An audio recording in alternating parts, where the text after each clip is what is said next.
to us about what you wrote, your little op-ed on Venezuela and the invasion of Venezuela. So, as you guys don't know, Carter was the lead engineer at Boeing, but he's done a lot, though. Carter has the best military talks ever of the things he did at Boeing. But just give us your synopsis of what you think's playing out here with the invasion of Venezuela. I think everybody should hear what you wrote. I liked it. Appreciate it. Go ahead.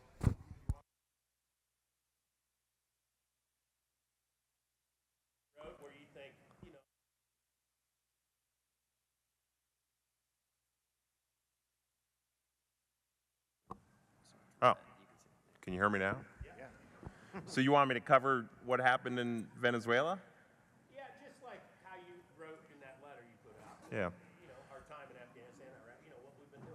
Yeah, so I was involved in '97 in something called network-centric warfare, and the idea was if we're battling war in 2020, so if you're at Boeing, you think about building new systems. So in '97, '98, we looked at what would war be like in 2020, and we figured that war in 2020 would be, you can't put massive armies out there. If you remember Gulf War I, we had said it was going to take 1 million troops to get to Baghdad.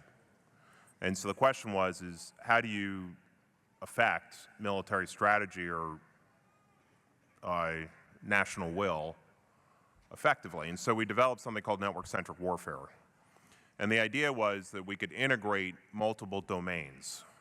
Now, most people don't, this context of domains. So domains would be, I'm going to stick a bunch of guys in the battlefield and they're going to battle. The other domains are in the soft world. I'm going to have special forces work a little bit behind the scenes, and they're going to sort of persuade people to change. But the other is, how do you apply the Fed to devalue a country? Or how do you shift markets? We were talking about things like TikTok at the time. This is 1997, 98. So how do you affect through propaganda? And can we establish a system that the United States doesn't need to go deploy weaponry and 1 million troops to go do things? So the first effect of that was Gulf War II, in which we took Baghdad with 100,000 troops, not 1 million. And what we did there is we integrated all the systems so that someone could say, we got to drop a bomb in this place to affect this thing. The bomb's got to actually land where it's supposed to do. We integrated the AWACS and the B-52s and the PJMs, or JDAMs, and integrated all that stuff to do it really effectively. But at the same time, we started the process of integrating in the other domains, financial, food. Food's always been part of military concepts. And the end case in Venezuela is an example. So in Venezuela, they said, hey, we've just spent a whole bunch of money on weapon systems to protect it, and they're going to beat the United States. S-400s are going to take down anything that they came in on. So we went into Venezuela, and I haven't heard all the reports, but I have my guesses. I know generally what happened. The power systems all went down. How did that happen? None of the S-400s or S-300s worked. How did that happen? The team got in. They knew exactly what the room was. How did that happen?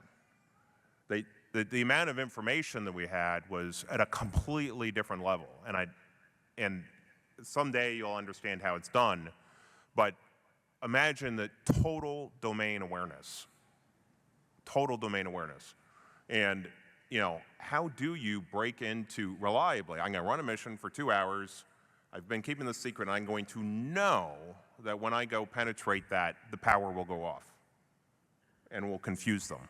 I will overload. There was an incident in Iran where they shot down a commercial aircraft when we sort of went after them on something, and that was because the air traffic management people, the people running the missile systems, thought there was a full force attack coming at them, and they saw on their radars a full force attack coming from the United States, thinking that like 20 F-18s are coming into them. Not true. We were able to paint their radar with this idea that a whole force structure is coming in. So the concept around network-centric warfare that you're starting to see evolve, which we saw in Venezuela effectively, but we've been practicing. So people say, oh, we really screwed things up in Iraq. Iraq, too, was 100,000 troops winning Baghdad instead of 1 million. It was things we did right and wrong. But anybody in the military knows you constantly go through something called an after-action review. It is a learning organization. Every single mission is an opportunity to learn Every single failure is an opportunity to learn, and they've increased the domain awareness. So they are now tactically, in Iraq, we integrated, it was called Purple, so integrate all the forces into one integrated strategy.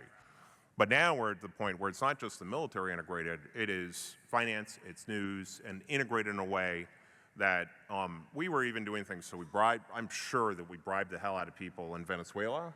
US dollars is a great way to bribe people. That got us information inside their systems. Behind the scenes, we put them under financial pressure, already stressing them and getting them confused. And then we come to this point. And what we were trying to design at the time back in the 90s was the ability to coordinate all this stuff. And it's taken 100 cycles to get there, which was a little bit of this article I wrote. And so I don't see these failures, each one of these failures as a learning point. What it means from a US power standpoint is we designed with the idea that in the future, Ukraine would be kinetic and on the ground. This is in the 90s. Ukraine would be kinetic on the ground, and we would provide the backbone of data, which is exactly what happened. Ukraine operates on the US backbone of data to execute what they're doing, and it's multi-domain, meaning that finance, news, across the board, and it's coordinated. It's an amazing amount of coordination in the context of, and it's getting better, you know, how that force is used and is it used in the right way.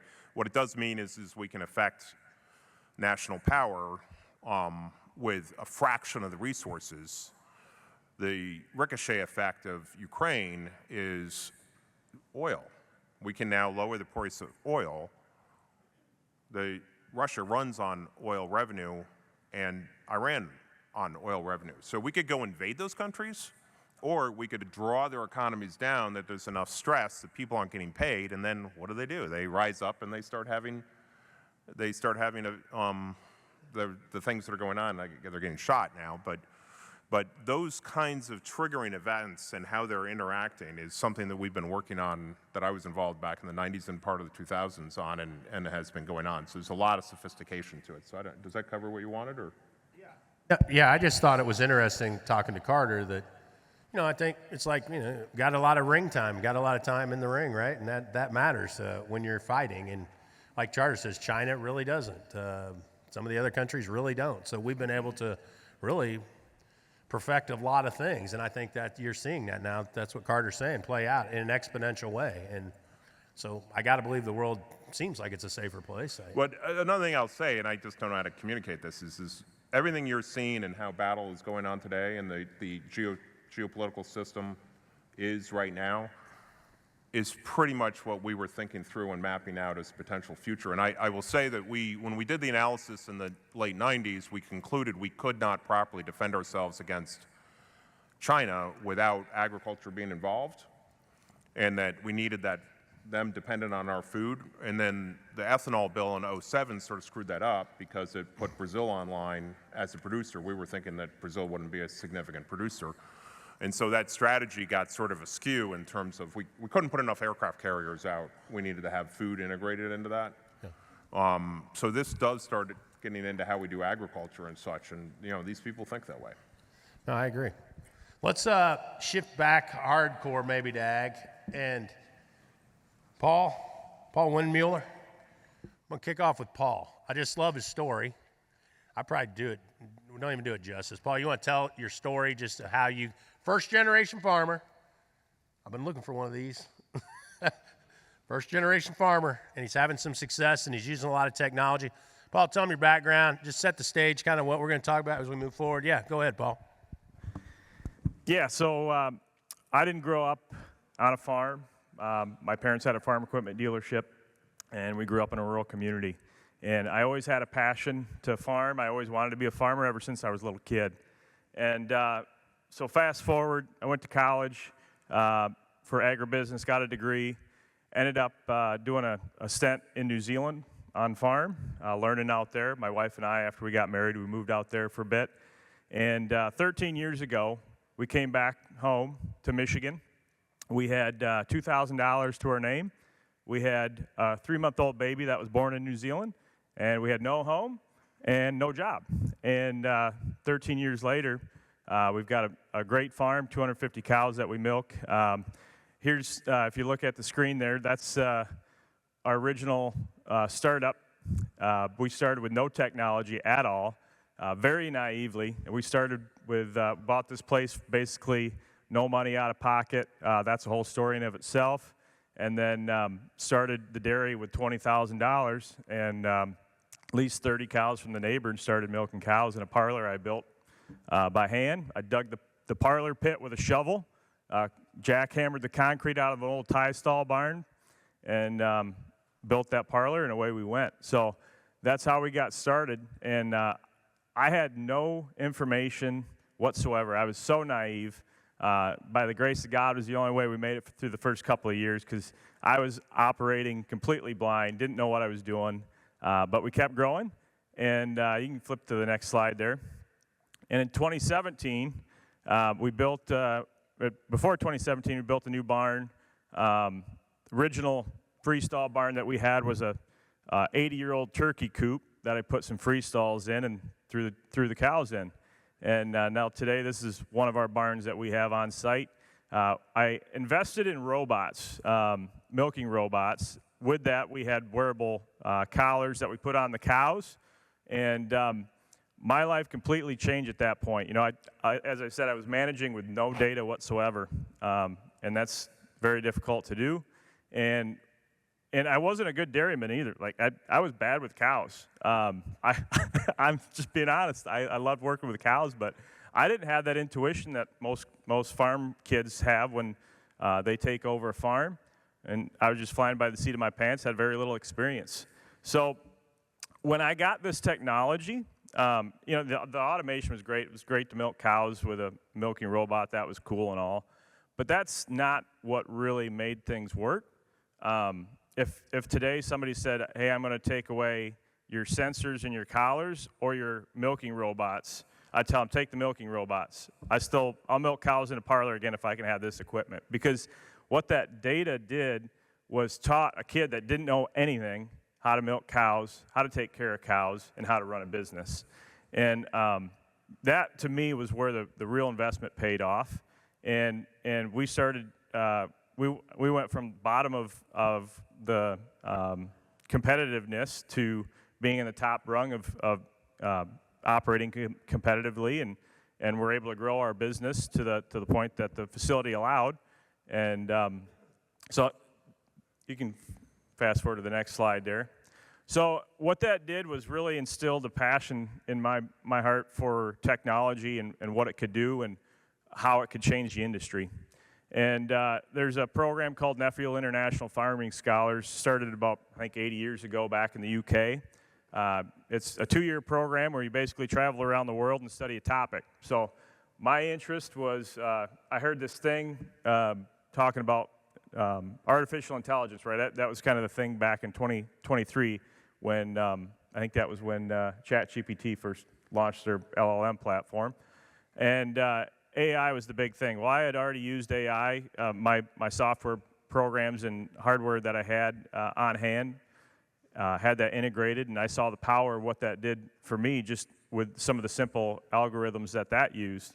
So I really wanted to study more in depth what that was going to do to livestock farming in the future. So spent the last 2 years traveling to 16 countries, visited over 250 farms, policymakers, and agribusinesses around the world, and had a great time doing that. Had some really great opportunities, and as Kevin said, built up a great network of people around the globe. And I saw there's a ton of data being collected on farms, especially livestock farms, and very little of that data was actually being used. So I understood that that's where the problem lies, is how do we take this data that we're collecting and actually get value from it. So you can go to the next slide. So I like to think visually, and this is kind of a visual layout, what I had going through my head. So if you look at the hardware, that's what really senses reality, right? That's the robots that I invested in. That's the collars that I had. It might be your monitor on your planter in the field.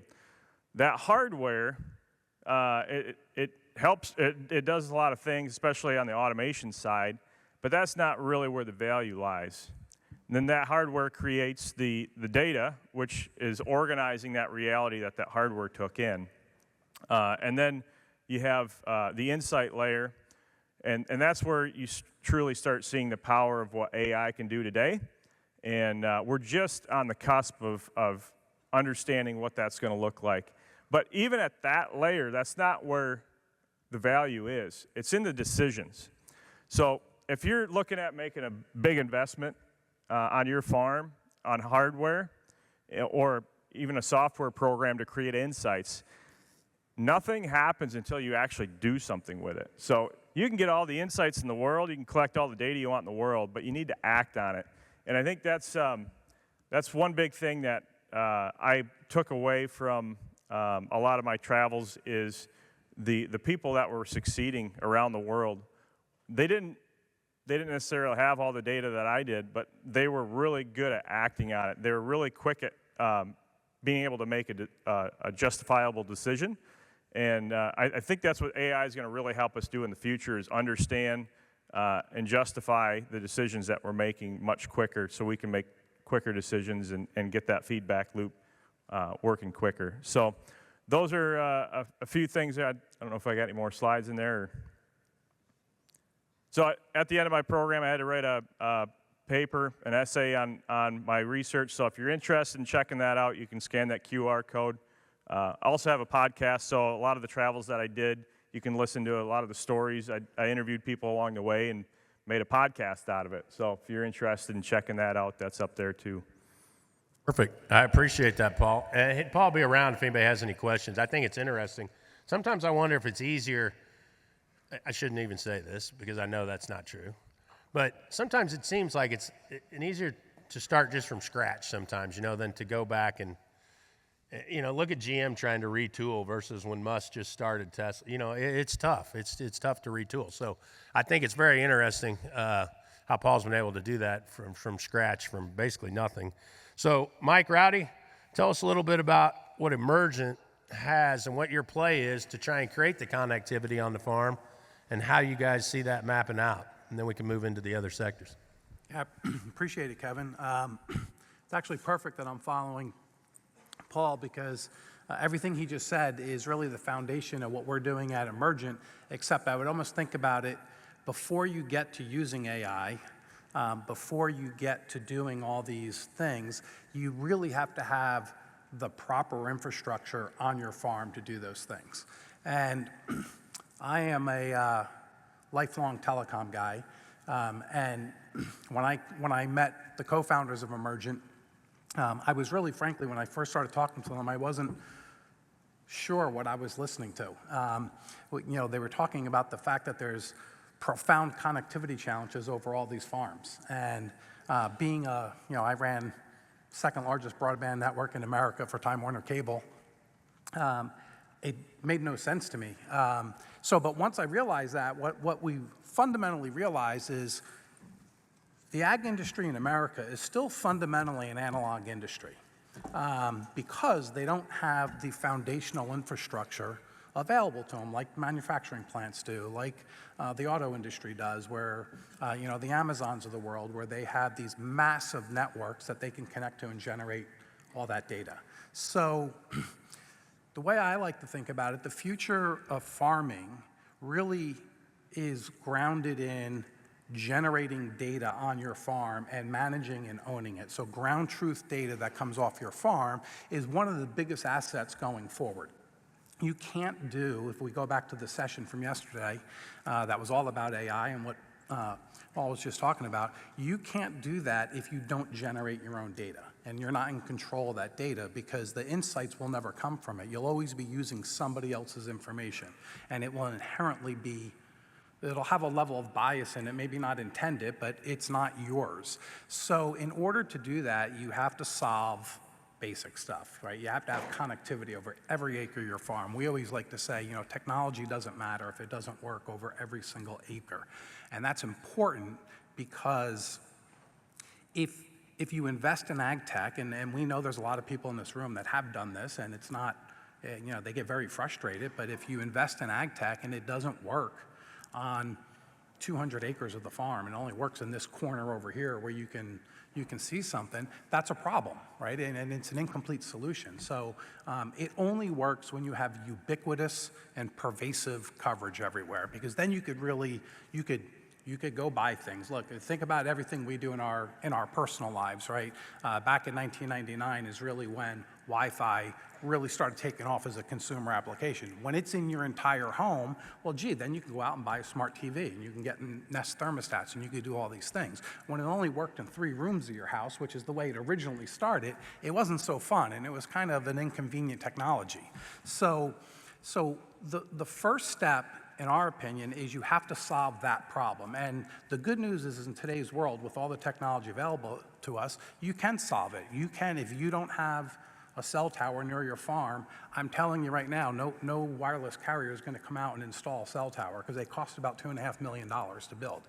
But you could build local networks. You can get connectivity over the entire farm, and that's what we do at Emergent. And then the second step in that, to tie it to yesterday's generational wealth session, is when you start thinking about your farm as a business, every business in the world has a mission to drive efficiencies through that business, to implement automation, to implement productivity. You know, we talked for the last 2 days about how incredibly scarce labor is and how expensive it is. And if you start implementing automation solutions, those same sensors we were just talking about, then it allows you to launch a dairy farm like you did with robots and not an enormous amount of labor requirements. And so I think that's where the battlefield needs to really be tilted for the farmers and the producers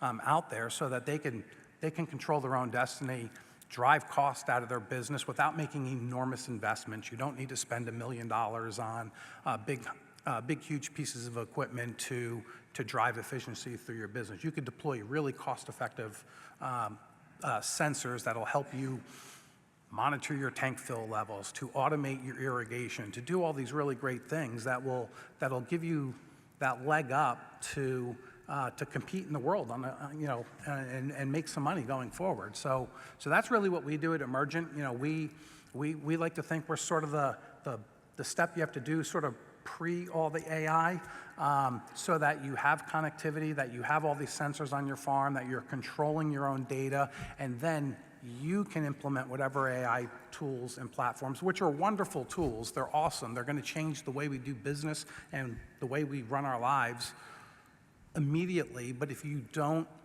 own your own data, if you don't generate transactions from your farm so that you could feed them into these AI tools, it's never going to work. You're going to miss the opportunity.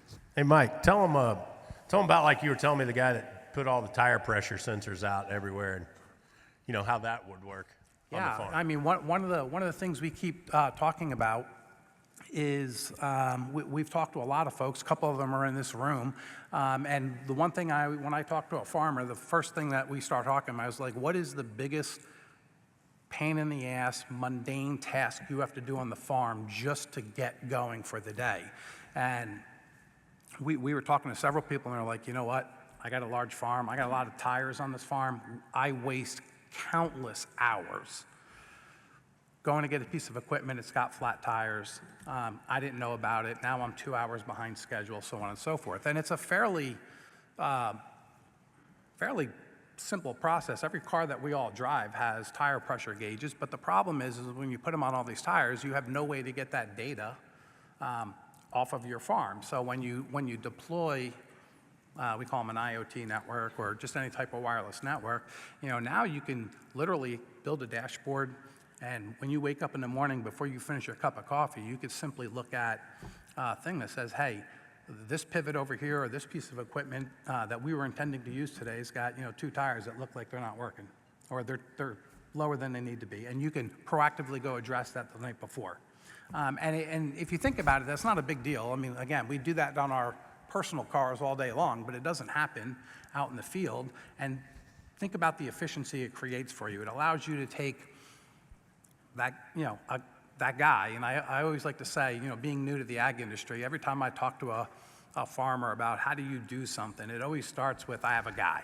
I have a guy that checks this. We have a guy that checks that. Well, now that person can go do something different that's far more productive than spending the first 2.5 hours of the morning, fixing flats.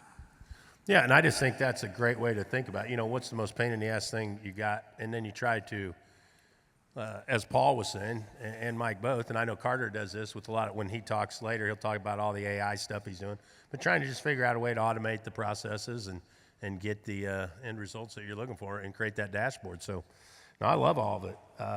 Let's kind of switch gears. Lars, what's happening out there in your guys' world, and what are we seeing with carbon? And Bryan, you'll follow Lars, and we'll kind of talk about this carbon thing and where we see it going and how it's playing out. Go ahead. How about now? Can you guys hear me? Yeah, thanks for having us again. We love being here. I'll talk about carbon in a little bit, but I want to join almost everybody else and talk about AI for a bit, because that is really where we're spending nearly all of our time. And it's AI internal in the business, trying to use AI to manage our business more effectively, but also AI in our products. And I know probably half my employees, and I know most of my family is sick of hearing me talk about AI, so I apologize to y'all ahead of time.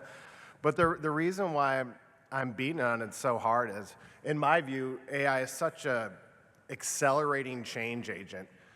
And most people, myself included, we can't really comprehend the concept of accelerating change. I think most of us are used to constant change. And as an analogy, I've driven from Minneapolis to Kansas City a bunch of times in my life. It takes about 6.5 hours. If you were to just get in your car and step on the gas at the same rate you do to get up to 70 and just keep on going, you'd get to Kansas City in 14 minutes at Mach 5. And so that's that difference between 6.5 hours and 14 minutes. That's how profound accelerating change is. And we just almost never experience it in our lives, right? We've got physical limitations on how fast a car can actually go. It won't go to Mach 5, but there are no physical limitations in intelligence and making smart decisions. And so this is happening, right? So AI is bringing about this accelerating change. None of us are really built to figure out how to even comprehend that. So from my point of view, it's all right, step one, if you got a car that can accelerate to infinity, step one, you better be in it. You better not be the guy still driving 70, because the people who are in that car, they're gonna beat you to wherever they're going so much faster you can't even believe it. And so I think we're just trying to do our best to get in the car, make sure we're using as much of the AI tools internally in the business to run the business more effectively. But I'm super excited about what it's doing, what it can do, and it's going to do it a lot faster than I think any of us comprehend. Like, the things I thought were going to unfold over the next 10 years are probably going to unfold over the next year and a half. I mean, it's just such a remarkable pace that it brings. And so in terms of agriculture, one of the things we're really excited about, like, once you're in that car, where you got to figure out where you want it. You can get to anywhere you want to now a lot faster. Then where do you want to take it? And so for us, where we've been trying to take it, where we see the market going, is probably two key areas. One is AI-driven agronomy, and then the other area is we've been pushing on, decommoditizing agriculture for a while, right? How can we bring attributes and associate that with the ingredients that folks are producing and get a lot more value for them? And that ties into carbon. It also ties into nutrition and nutrient density. There's a lot of those things that have been happening, but they've been happening real slow. They're about to speed up on the attribute decommoditization front. On the AI agronomy, I think all our minds are about to be blown really over the next year. Because right now, AI is already the smartest agronomist out there, right? Is that you guys bought Pattern Ag, correct? Or Yep. joined with Pattern Ag? Is that your front end of the AI on the? Oh, for sure. On the agronomy side? Yeah, because that's the point I'm about to make, is AI is already a way better agronomist than any individual agronomist that exists on the world. But none of us need generic agronomy advice from AI. It's of zero value to you. And I can personalize for everybody. I ask ChatGPT, give me some health advice. And it'll give you a whole bunch of generic advice about eating better and exercising more. That's not really actionable. I actually went through an experiment where I tracked all my health data, tracked everything I ate, put one of those blood sugar monitors on. I fed 30 days worth of data into it, and it gave me mind-blowing advice on how to adjust my lifestyle and diet thanks to all that data. The same is true with agronomy. Once you feed this with data that it can then use to go from generic advice to real actionable specific advice using the greatest agronomy knowledge that's ever existed, That's pretty transformational. And we think the speed at which that's going to go is just going to get faster and faster. So we're focused on that data part, right? How can we provide the data that AI is going to be able to use and producers can use to get in that car, participate in this, accelerating change. So for us, we're focused on all the data side. Like, we're not going to move the needle on the trillions of dollars that the big companies are spending on producing big AI. What we can do is focus on what kind of data does AI need to give the world's greatest advice to farmers that's ever existed. What's your background, Lars? What were you? Space physicist by training, actually. What was it? Space physicist. Space physicist. We got telecom, space physicist. We got Carter's genius, crazy. Can I throw something in here for a second? Yeah. So how many here have gone onto Claude Code and started writing code? Few. Was that transformational in some way? Here we go. Carter's going to go down this rabbit hole. I'm telling you guys, get ready. Here we go. So what he just said is each one of you at this point should get into Claude Code, learn how to Claude Code, and build the agronomy solution application for your farm using his data and others, and build that application. You probably don't understand what I just said completely yet, but you should do this. Tell them why. And as a side note, I'm actually thinking of like running some zero, like cold start kind of, we took some internal people on our team, cold start, didn't know how to use it. Within an hour and a half, they wrote an app that saved us about 50 hours a week of effort. It is that powerful, it is that accessible. Every single person in here who has a farm that tries to make agronomy solution, it should be making probably, I don't know if you agree with this, but I do. You should build your app to integrate your data, and it's possible for you to do it. We're going to figure out somehow how to teach you, but it is not. It's unbelievable. It's Carter, alien tech. These folks, you'll give them all your newsletter, right? What? You'll give all these folks your newsletter you send out? Yeah, I still can't hear them. What is Yeah, what is it? Newsletter. You'll give everybody the newsletter. Will you give everybody your newsletter? They can sign up. Yeah, send that out, and we're going to try to run a session, like a Zoom thing, to teach people how to do this, just because Carter's it's so. been putting out coding advice and tips and things like that. So yeah, it's worth it. So I'm just saying, we got a great group of broad minds, and so I'm just super excited. Bryan Hansel. Bryan came from the EV space. I don't know if you guys knew this, but Bryan was kind of one of the leaders in EV. I think you and Musk kind of butted some heads there early on, but then Bryan came on to Organics, and he's kind of running similar plays with up in Washington and other places, and just trying to help the farmer really gain on all grounds. Don't you agree, Bryan? That's kind of been the front. So go ahead, tell people where you were just up. I know you were in New York for Climate Week and with Richard Branson and all those folks. Tell them what you've learned. Yeah, so I think we're on two sides of this coin. So on one side, you look about the future of farming, and I think the thing that we think about is going back to nature is actually the future of farming. So I kind of resonated yesterday with Zach and the AI conversation about like what's the human element of this and how is AI a tool that sits behind it. So obviously our number one job is to rebuild your soil and put life back in that soil. But when that starts to happen, a lot of really magical stuff happens, and unless you measure it and quantify it and understand it, you're not going to take advantage of it. So it kind of goes to it's like having data is one thing, having understanding and the ability to do something with it is another. So I think the biggest thing we spend time with our farmers on is how you've done it for the last 20 seasons is great, and if you want to keep doing it, you can do it. It probably isn't going to get you where you want to go, and we have this word we've cloned that we've created. We call thrivability, and it's trying to paint the picture and give you the optionality in your mind to take back your farm and say, how can I make decisions that are different that actually can allow me to thrive in this environment? Because it is possible, but like Kevin said yesterday, we're not the low-cost producer anymore. That's not our current reality unless we shift something. Something's got to give. And so part of what we've discovered is as you start rebuilding your soil and as you actually take the time to measure it, which we put a lot of energy into supporting our farmers, we've launched a new platform to help them package that data so they can understand it enough to actually do something with it. But when you do that, and in our particular example, we discovered, quite by accident, but we discovered that we multiplied the carbon cycle by about 20x. So we're putting 20 times the carbon per acre in the ground than what's happening without our product. So that was a phenomena that if we hadn't been measuring soil every day with some electronic technology, and looking at that data, we never would have even known happened. But now that we know that has happened, how do we take that, turn it into knowledge, and educate the broader industry out there that wants to buy carbon, as an example, and actually give them confidence that A, it's there, and that it's scalable, right? So we're sitting in a place right now that we know the action hero of climate is farming. Like, soil is gonna solve climate. And for those of us that we can debate whether we think big weather is a real issue or climate's a real issue, the only argument that we say is we know there's a lot more carbon in the air than there used to be, and there's a lot less in your soil than there used to be. If you're sitting in the upper Midwest as a farmer, before we disturbed that ground, it was 8 to 10% organic matter. Today, we celebrate 3. We've lost 80%, 70% of our organic matter in our soil.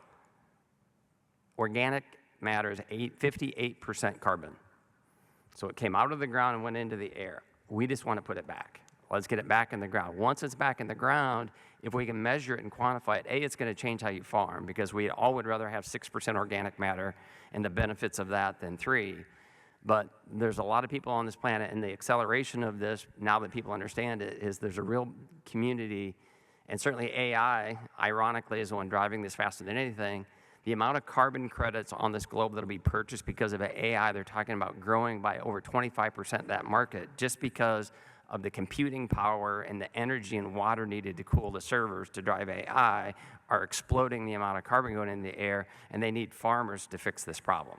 So we are the solution. They're willing to pay for it, but only if you measure it and quantify it. And that's really what we're up to, is trying to bring our farmers up the curve that in order to make this all happen, you're going to have to change the way you farm.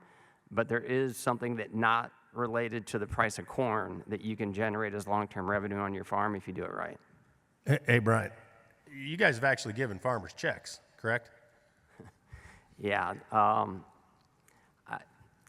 Yes. We've 25 was our first full season, so we had about 1 million acres of farmers, a bunch of them in the room that were in our program, and we gave out a significant, probably more than anybody in the history of the industry in the last 10 days, and we're going to have 3 million acres in 2026.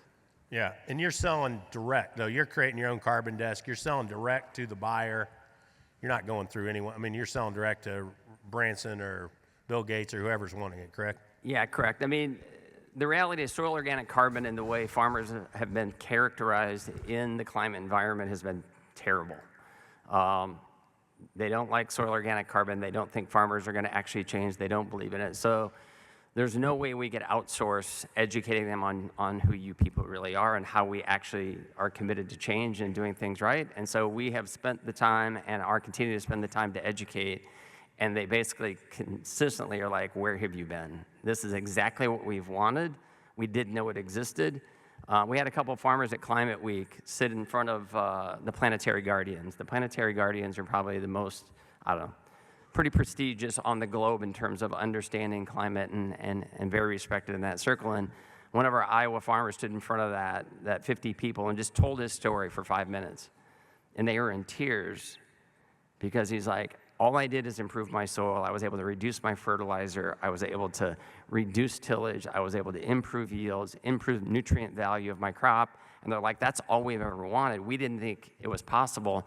And he's like, I did it because it was more profitable.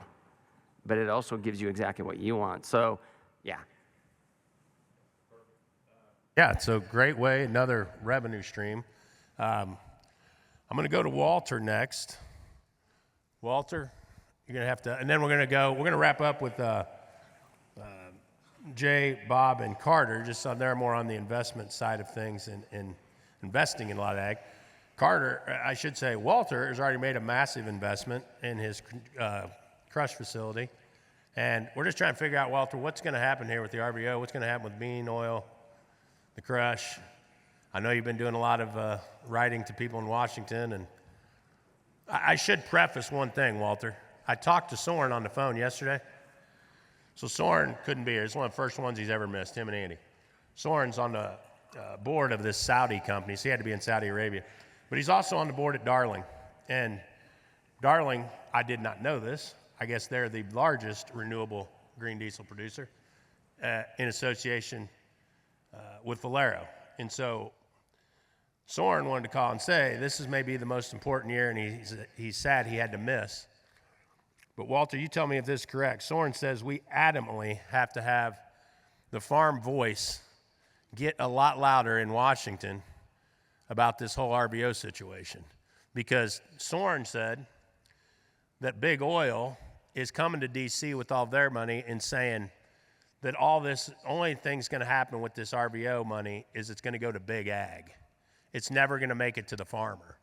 And so big oil's kind of roadblocking what Soren's seeing on the board. They're kind of roadblocking because we just don't have the farmer voice. And Soren said, you saw what happened when the farmer voice came out earlier in the year, and then you got $12 billion stroked in a mailbox check. And, you know, if the farmer voice, maybe if we could get the associations and groups, Walter, louder in D.C. on the RVO, because Soren believes it's definitely trickled down to the farmer, correct? In the beginning, sure, big ag is going to reap some benefits, but it's certainly going to trickle down and create a longer-term demand effect, correct, Walter?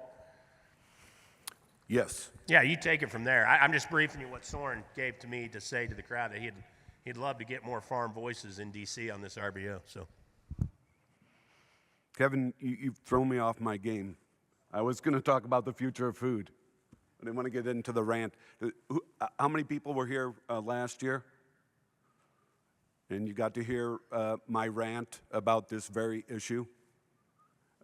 It's awful. Is there anybody here from the American Petroleum Institute? Okay, good. All right. I can speak my mind. It's really awful. It's American versus American. And you guys are the ones, and we in the soy processing industry, we are getting battered by the American Petroleum Institute and its allies. Absolutely battered. The fraud in UCO, which I covered last year, there was the rant. Kevin had to, you know,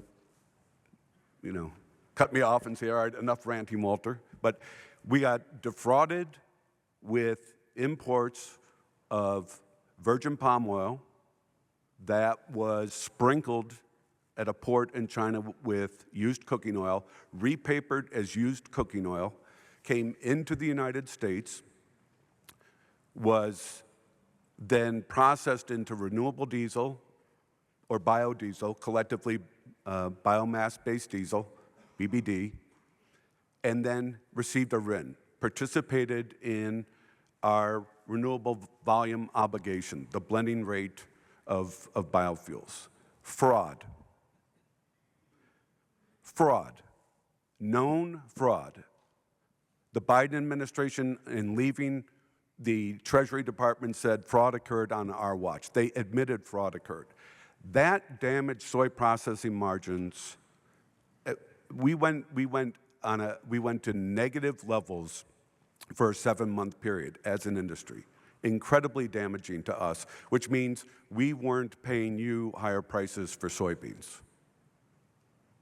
Now, the Trump administration came in with a lot of energy and a lot of respect, it was said yesterday, for the red states and for agriculture. And our trade organization, the National Oilseeds Processing Association, has a very good relationship with the Trump administration, so we get a lot of feedback. And our understanding as an industry, what our trade organization is saying is, this administration fully understands the situation at hand in biofuels and understands the impact to the agricultural community. They have it, okay? They got the picture. The president of NOPA tells me he goes into meetings at the White House and he is just amazed at how well informed they are. So now what happens in June, the RVO gets announced by the EPA, and it's a 70% increase year on year in blending requirements in biomass-based diesel. Enormous. Soybean oil trades to its highest limit that it can trade, permissible today, up 3 cents. That was on a Friday. The following Monday trades up 4.5 cents on expanded limits. It is just a phenomenal input. I forget what, I think beans were up like 54 cents over those 2 days. And it looks like we're going. it looks like, okay, the Trump administration is going to rectify this. Now they double down and they say all foreign feedstocks will only get half of a RIN.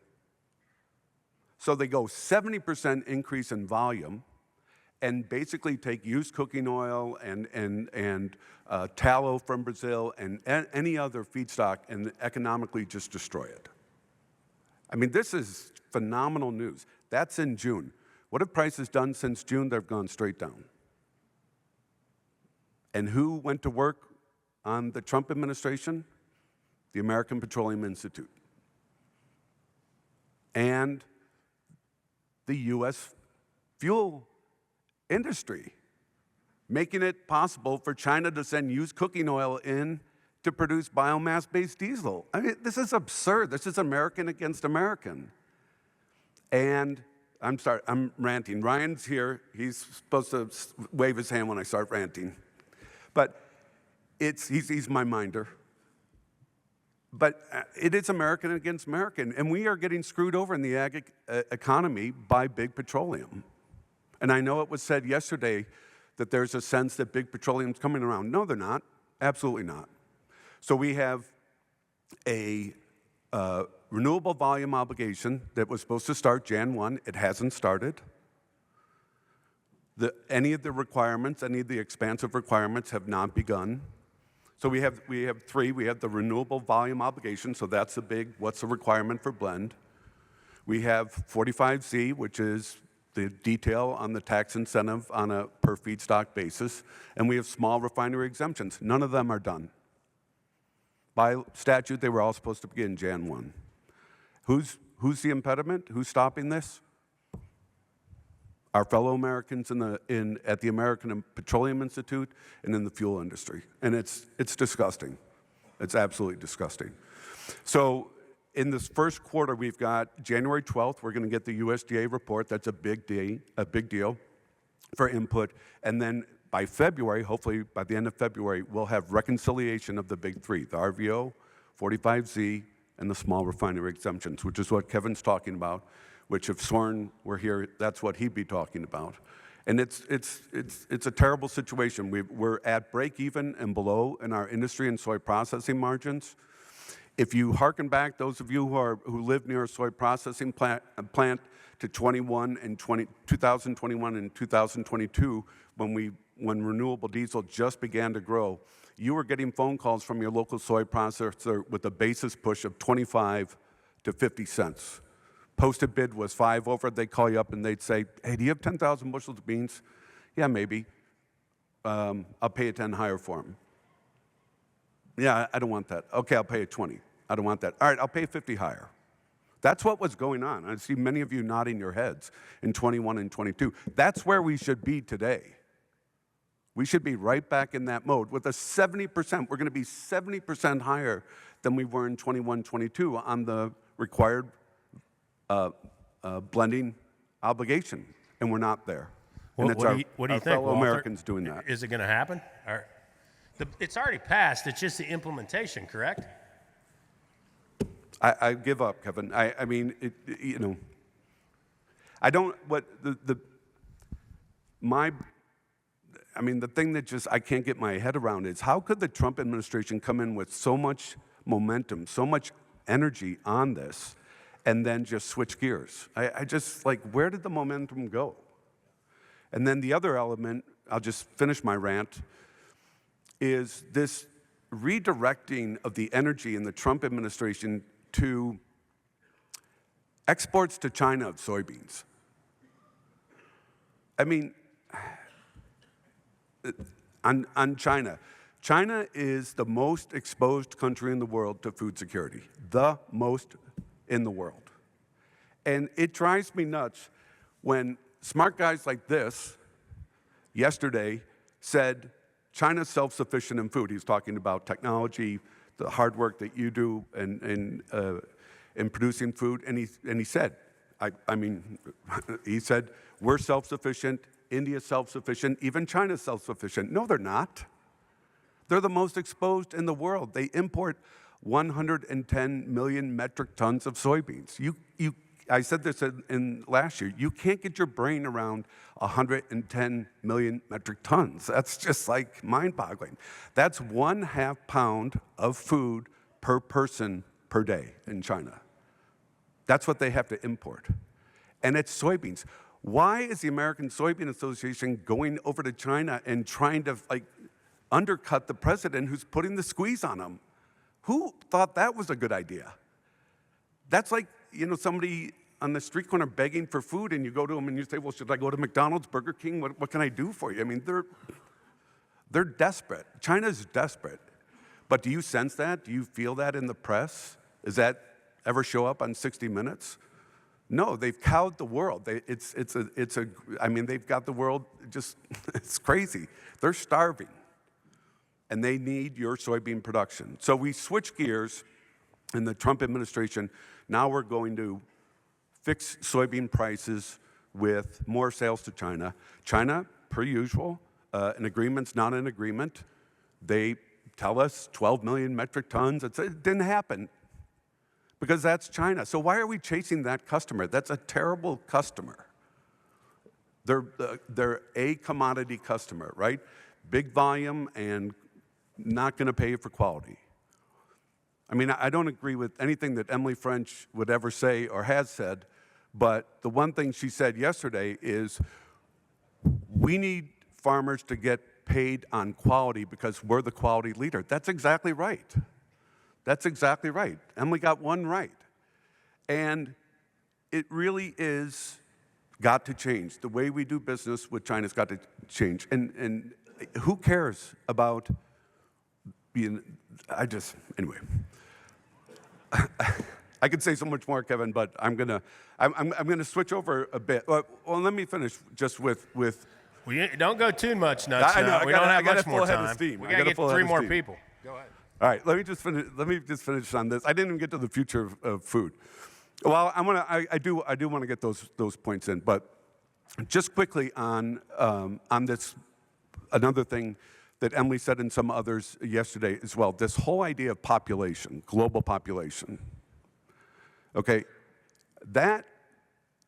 don't tell me what global population is or what's happening. Tell me what people are eating, right? Because the protein revolution that's going on right now is enormous. U.S. soybean meal exports last year were up 14%. The USDA had them at 7% all year. And then they had to true it up at the end of the year, up 14%, right? So global demand, China year on year compounds at 3% on soybean meal demand. It compounds at 3% every year. Oh, the population's peaked, there aren't that many people? Okay, for our business, they're growing 3% compounded every year. So that the whole population and what is the globe? What is the global population? It's more, what is the globe eating? And the guy, Juan Luciano, the CEO at ADM, says it all the time. He's the one guy who says it all the time. What are people eating? That's what counts. Okay, and then just the last, I'll stop that rant because I do want on the future food. How many people saw the inverted pyramid that the U.S. The food? Yeah. Okay, so a lot of people saw it. So we had a major event for all of us who are in the protein business, and that is basically government guidance took the pyramid when I was a kid that was like this with grains and everything at the bottom and just flipped it upside down. And so at the top of the pyramid was meat, and it just went, turn it upside down.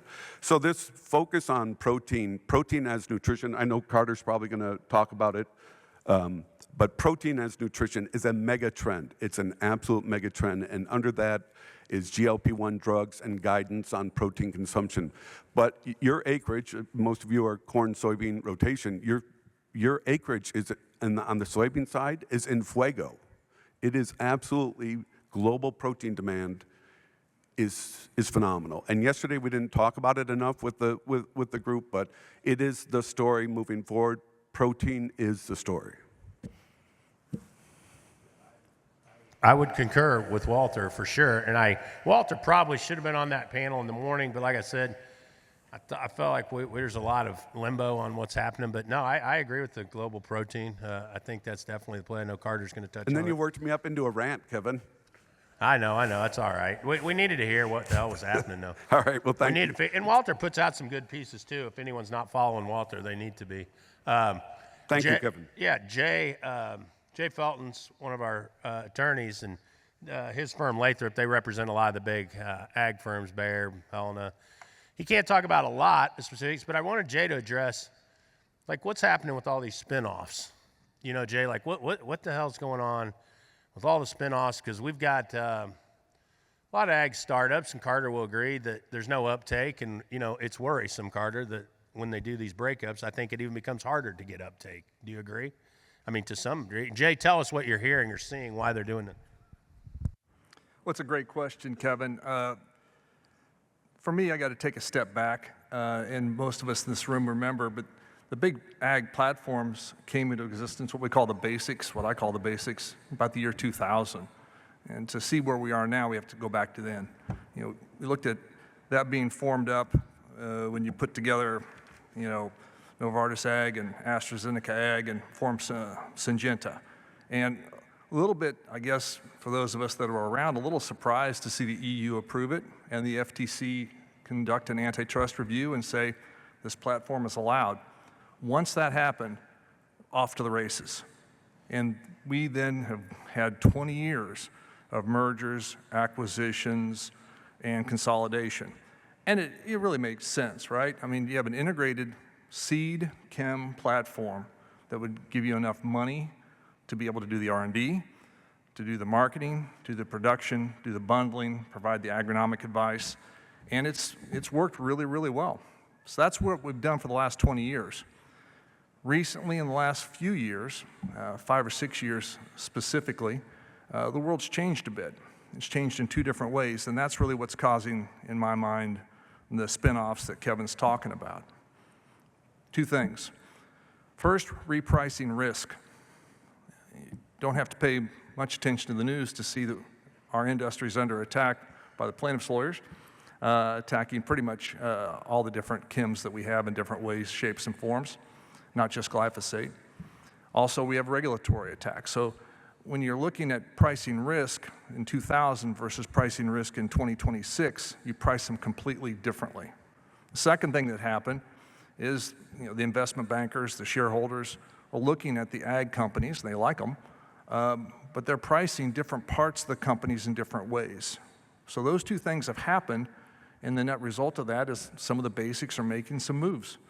It's not the end of them, it's just another step in the evolution. BASF, in a very BASF manner, has announced and has a 2-year plan to spin off 15% of their company, the ag part of their company, into a separate company that'll be listed in 27 in the Frankfurt Exchange. That'll be their ag company, and that will unlock significant shareholder value for BASF when that gets listed. Corteva, which is a spinoff itself, is going to spin off into a seed company and an ag chem company. That's going to happen, second part regulatory approval pending, second part of the half of this year. Again, they're looking at the investment bankers and the shareholders are paying a higher multiple for the seed part of the business than the ag chem part of the business. It's going to happen. Syngenta isn't spinning off, but Syngenta is trying to raise shareholder value by trying to figure out if they're going to do an IPO and where they're going to do the IPO and if they can do the IPO.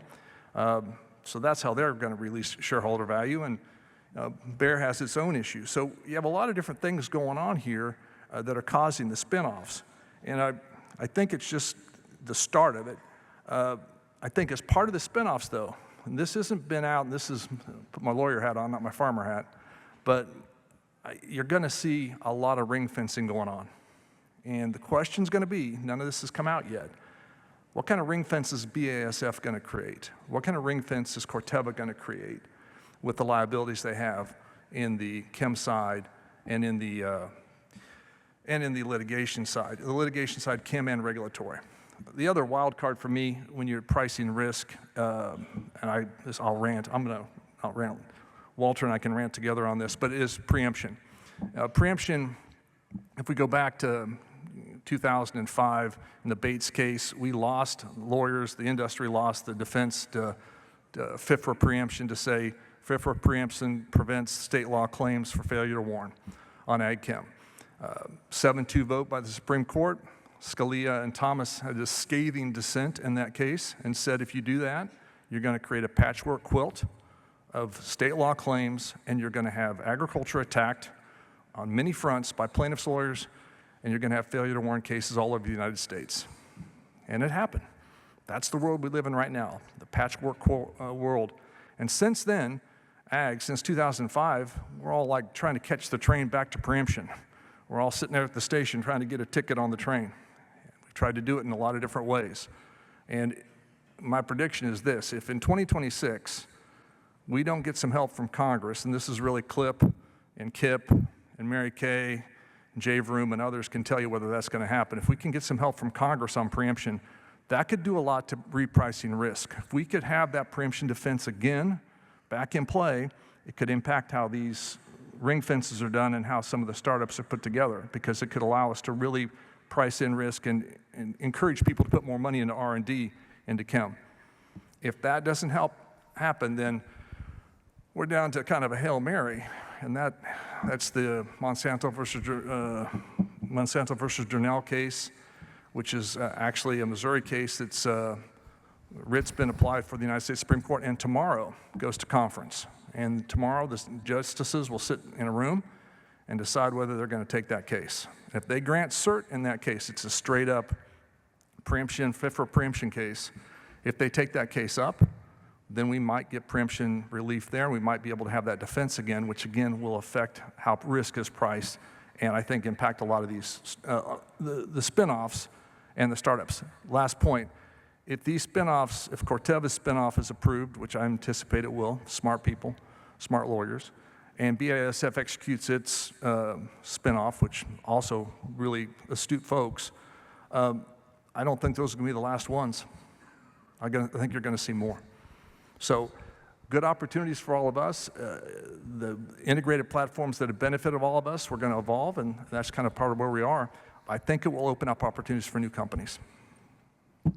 Yeah, I agree. And just to dumb it down to my level, it's just, I think they're just breaking off, spinning off, building fences around it, as Jay's saying, to protect themselves from the lawsuits that are coming.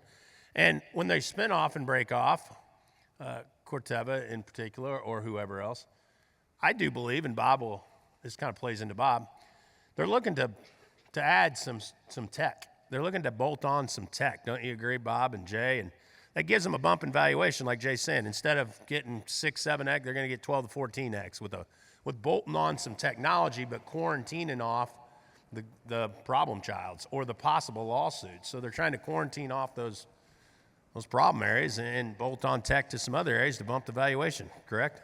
Yeah, that's exactly it. And one more thing about fences. Clip and I were talking about this last night. We both grew up taking care of cattle in northwest Missouri. Best time to build a fence is when you don't need a fence. So a lot of these companies realize that they got to build their fences now. But watch very carefully what they put behind those fences, because they're going to have to get it approved. Yeah, but I think perfect. But the multiples are there, Kevin. You can get, it's going to make shareholders a lot of money if they can get it done. Perfect. That leads into Bob. Bob Trogle became a friend of ours, and Bob's a big ag investor, ag tech investor, and Bob's trying to teach me some things or two about how not to lose my money as quick as I've been losing it, some in the ag tech space. But Bob had some good lessons he's taught me on investing rules and the way he looks at things, and maybe some of his favorite ag tech plays and new startups. So what's catching your eye, Bob? What are you thinking? Bob used to play for Wichita State too, played with Michael Jordan, played some serious basketball. So tell us, Bob. So good morning, everyone. Thank you, Kevin. God bless you. So we invest in energy, farming, and ag technology. And I'm going to just focus in on ag technology. So we define that as robotics, artificial intelligence, digital, and biology. And you saw a great example here from Paul on how you do that, right? And I think you kind of started off the conference with industrialization, artificial intelligence, and energy, Kevin, right? So we're reshoring in the United States. It's going to happen, right? It's going to have a great effect on ag because labor demand is going to change. When we talked about artificial intelligence, you heard a lot. You know, artificial intelligence started with the internet. You know, the world got flat, information and money moved. Then you got this piece that made it mobile. Then you got the cloud, so you got your filing cabinet with you. Artificial intelligence just makes this faster and smarter, okay? But what hasn't been mentioned here, and I'm surprised SAC didn't mention it, in about 5 years or sooner, you're gonna have quantum computing. And that's gonna put that speed and that intelligence onto steroids. So what took Kevin 1 minute to do that video might take him 15 seconds in the future, okay? Probably even faster. You know, you need energy really because, and that's the reason I invest in energy is because it sucks up a lot of energy. Oil is not going away. And I think there's plenty of room for other things. So it's needed for the transition, and everybody knows it. And geopolitically, we're going from an old world order to a new world order. And we're going through that change. And I actually believe one of the disruptors is we're in a technology war, okay? And you know, how do we see that? We see that on microchips, right? We see Taiwan now building chip factories in Arizona. We have cybercrime, 160 billion last year stolen, right? You see Florida making a law.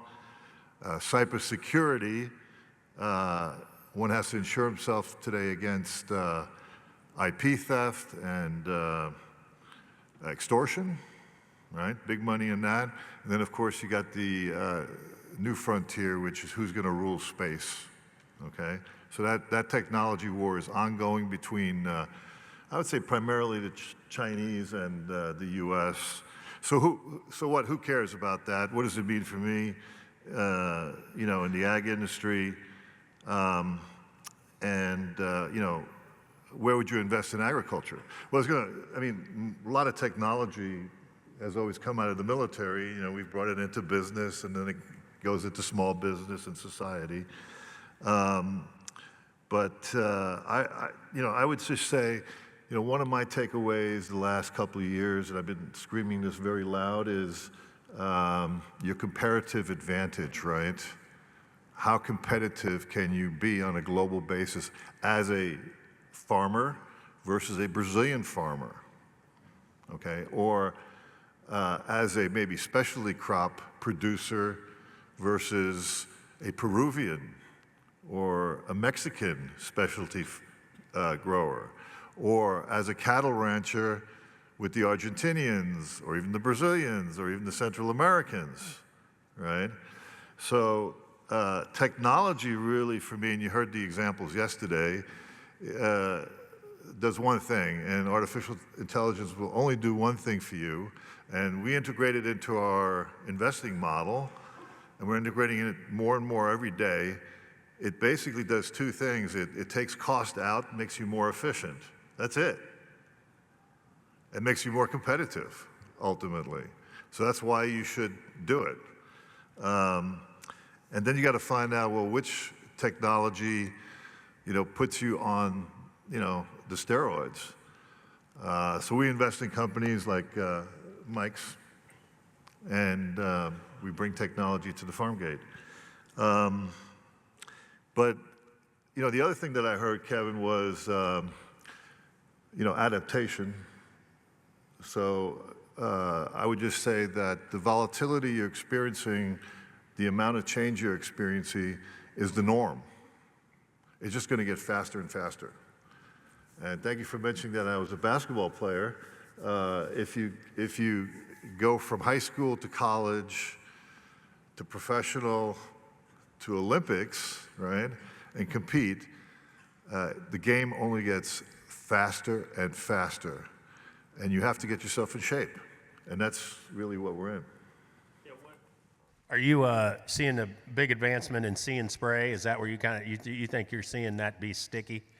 There's finally See and Spray technology is here, and you're seeing that make some marks. Yeah, so See and Spray is going to take out, it's going to do two things. It's going to be automated and will cut down your labor cost.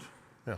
It's going to cut down your input cost and probably increase your yield because you won't have phytotoxicity effects or stunting effects at an early stage. Yeah, you're seeing good progress there. That one's Yeah, so you're going to get the big bang on everything. And the business models for some of the vendors, you know, what Jay just talked about is going to have to change. Now, they're going to try to control that technology because their pricing model changes. If you reduce the amount of herbicide by 90%, just imagine what that does to the infrastructure of a retailer or a manufacturer. Yeah. Yeah. Cool. Carter, wrap it all up for us and tell us what, where you're seeing advancements, where's some, I guess, go for it, buddy. Take it away. So last year, I brought up the topic that GLP-1s might affect this market. GLP-1s were $1,500 a month. We likely will be to GLP-1s below 100 by the time we get together next year. So the sort of whole food industry is changing, which has caused a lot of the strategics, ingredients companies, seed companies to reach out to us because we've been sort of on this concept of food as health for some time and say, look, our businesses are at risk here. We're CPGs, we're at risk, and so they've reached out to us and said, what technologies do we need to defend our business against the fact that this is changing? So I sort of cover those points here today. I've spent a lot of time with Rollins and Kennedy and Senator Marshall over the last year shaping policy. You saw one of those reveal itself yesterday in terms of whole food. Their focus is, through some of our efforts and others, is around the fact that we need to concentrate on human-based outcomes, that all policy should be focused on what happens to the human when they go eat. Do they get diabetes? And we got to enable the capability so that people can manage their own health and affect it and change the things around it. So you're going to see a lot of radical changes that are disruptive and painful. For 70 years, we've really concentrated on optimizing yield. Done it. Project is done. You've all been focused on it. You can keep focusing on it. But Brazil has taken that playbook just like China has taken the playbook on electronics. So you can play that game, and there will be a place in that market for that. But the other opportunities opening up is around food as health. On the demand side, some important things in terms of human health is that for 50 years, consumers have been marketed to $15 billion a year. The ultra-processed food business. People say you can't get people to stop eating processed food. The ultra-processed food business spends $15 billion a year getting you to eat ultra-processed food. The whole food business spends $400 million a year. So it's pretty easy to understand why people are eating processed food. It's not that they naturally want to do it, but the other issue is that the healthcare system makes $500,000 per person from the day that you get prediabetes to the day you die. The healthcare system has zero interest in stopping that. They're not being manipulative, but they're making $500,000 through, I'm 45 years old, I got diabetes to the point that I die. So the question is, in the whole food industry, is why can't you guys take that business? The question for CPGs, the people have reached to us and said, look, we need to put a fund together to really invest in this, and we need to put the community of people in the supply chain together who are going to help us work through it, because I, as a CPG, don't understand how to get more nutrient density out of crops. If I go to ADM, I can't get that answer. So they're all asking, how do we fix this supply chain and integrate it, just like I was talking about the defense system integrating stuff, integrate it so that we can do it, because their business is going to end if they don't.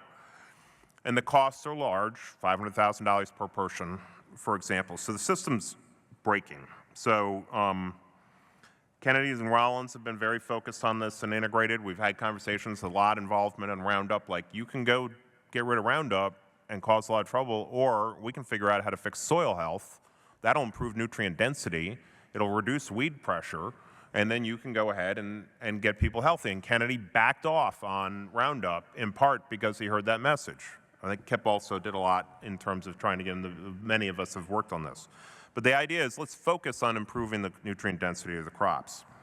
So with Marshall, many of you have Senator Marshall. Marshall is very focused, and it's going to cause a lot of disruption, where he is convinced that what we need to do is separate out acute care and chronic care. Chronic care is like diabetes. Acute care is, like we heard yesterday, I've got cancer. Acute care is insurable. It happens where that is an insurance model. That makes sense. So we're going to move to a healthcare system in which you have catastrophic health insurance to deal with that. And then we're going to take chronic care and not treat it with insurance. We're going to supersize HSAs. We're going to enable people to have that capital more directly and enable humans to make decisions for themselves.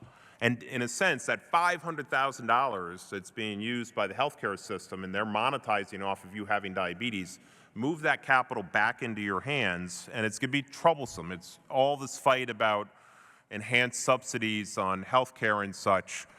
It's just going to be terrible in this process, and Marshall may lose the election over it. But he is forcing forward on the idea that we're going to change this healthcare system because too many people are sick. He's a doctor originally. Too many people are getting sick, and it needs to change. So GLP-1s, we now are at a point that the next generation of Zepbound that isn't even approved is available on the gray market, peptide market, for $24 a week.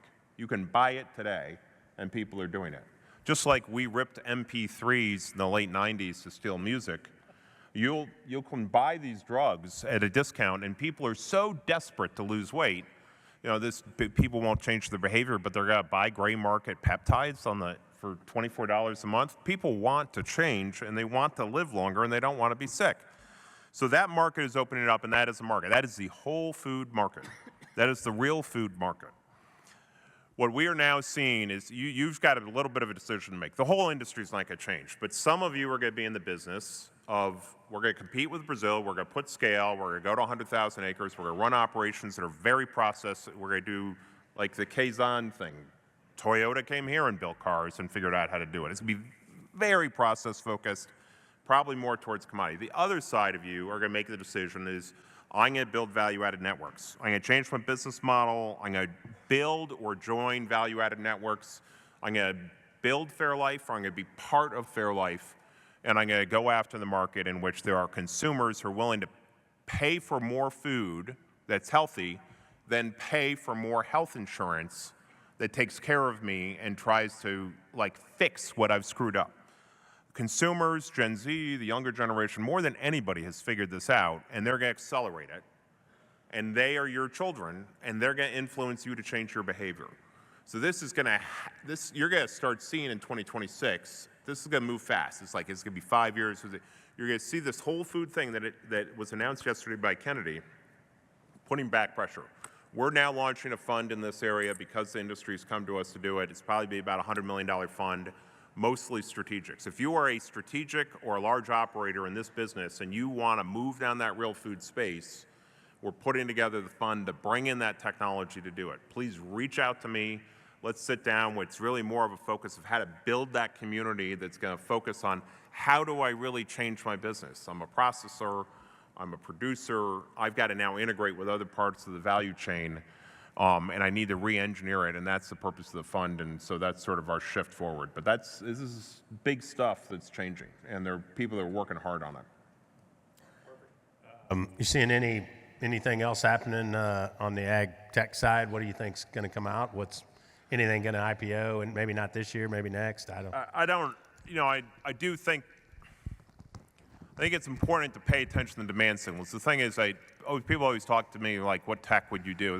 There are, I'll get into it, but I think you got to pay attention. Innovation is about demand signals. It's about what do customers want and answering that. And where that technology comes from, our job as investors is to have our ear to the ground, to hear what everybody says and not presume what it will be. I can forecast it, but I really am much concerned with this guy's got an idea that solves that customer demand in whole food, and I'm going to invest in him for that reason. So I'm not making picks. Perfect. I think we're ready for a break. Everybody, make sure you follow these guys on their info they're putting out. Carter's been putting out some great stuff lately, and so's Walter and the other guys. So like I said, I think you guys ought to follow them and get their info, even if you think it's above your pay grade a little bit, because Carter's stuff's pretty deep. But I'm learning. I'm coming along with him, so appreciate it, Carter. Appreciate all you guys. Thanks, Thanks, Kevin. everyone. Be back here at 11.